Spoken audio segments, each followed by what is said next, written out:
Ladies and gentlemen, please welcome Dr. Faizul. I am involved with many organizations, one of which is Bangladesh Development Initiative. My organization, along with Boston-based Democracy and Development in Bangladesh Forum and Harvard's Ash Institute, held a two-day conference on Bangladesh over the last weekend. I will not go at the conference because it has been well publicized in the media, but I will touch a few things that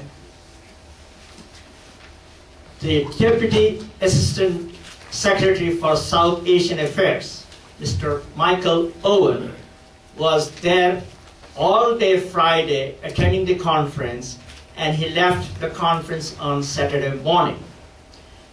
U.S. Ambassador to Bangladesh, Mr. Moriarty, flew all the way from Bangladesh, and he attended the conference all day long on Friday, all day long on Saturday, and he spent some free time with us in the hotel lobby.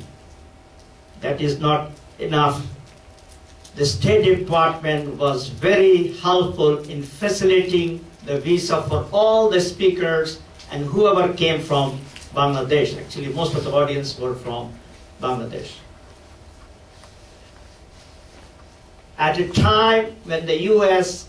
government is having record budget deficit, the State Department went out of its way and became the largest donor for that conference.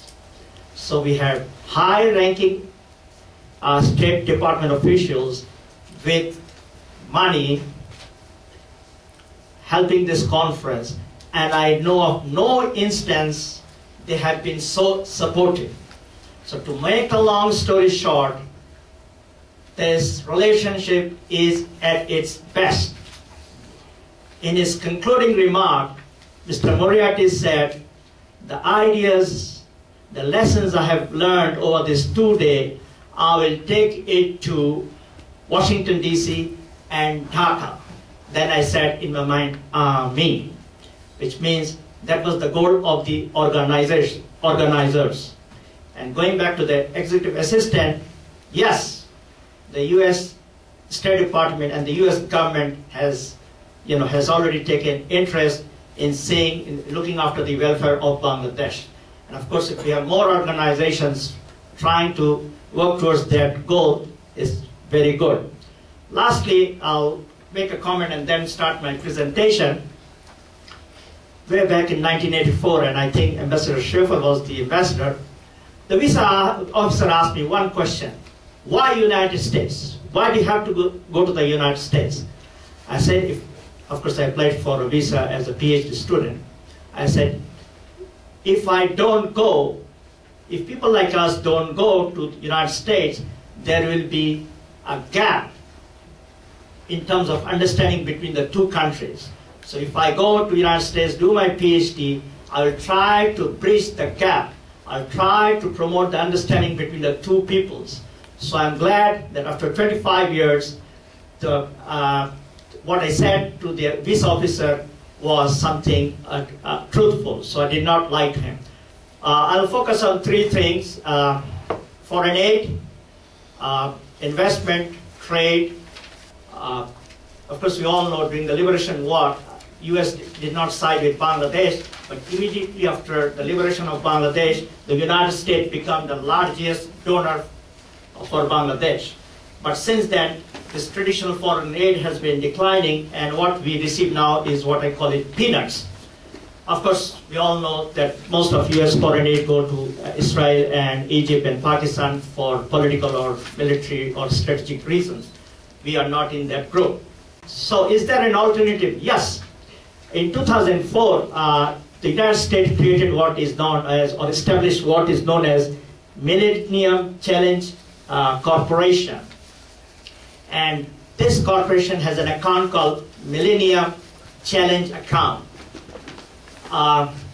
So countries around the world are examined based on three factors: ruling justly, investing in people, economic freedom.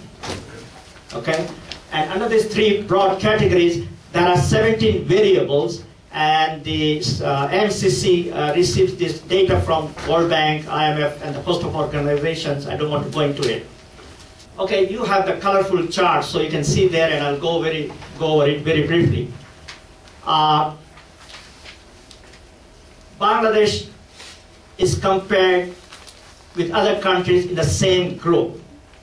Okay, so the first one, say, if you look at under ruling justly, is political right, PR. So they get the data from Freedom House. And along with Bangladesh, other countries with the same income are examined. And green means above median. There's a median value, so the prospective beneficiary country has to be above the median. Sadly enough, red means below medium. We failed. Next one is civil liberties. Again, the data is from Freedom House. Again, our value, the score we come up with, is below the mean value of that group. We failed. To make the long story short, there are more reds than greens. So we have to do a lot of homework to be eligible to receive funds from or foreign aid from MCA. If you look at this red one, we have been consistently underperforming in corruption, public expenditure on health, public expenditure on elementary education, and trade policy. We have done very good. The green is, we are above the median, immunization, and the other one is inflation. You may say, again, this is my major contribution of this paper, and I hope others will benefit from my research work. You may say, so what's the big deal? Mozambique passed this test, and they are receiving $2.5 billion over 5 years, or $500 million a year. It's not that bad. By the way, I was fortunate to be in a seminar conference hosted by Johns Hopkins University when Dr. Moni was visiting Washington, D.C. So I asked her if, during her meeting with Secretary of State, if this issue of this Millennium Challenge account came up, and she said yes, and she pointed out that we have to do a lot of homework in terms of these variables where you see it's in red. So I'm glad it's in the radar screen.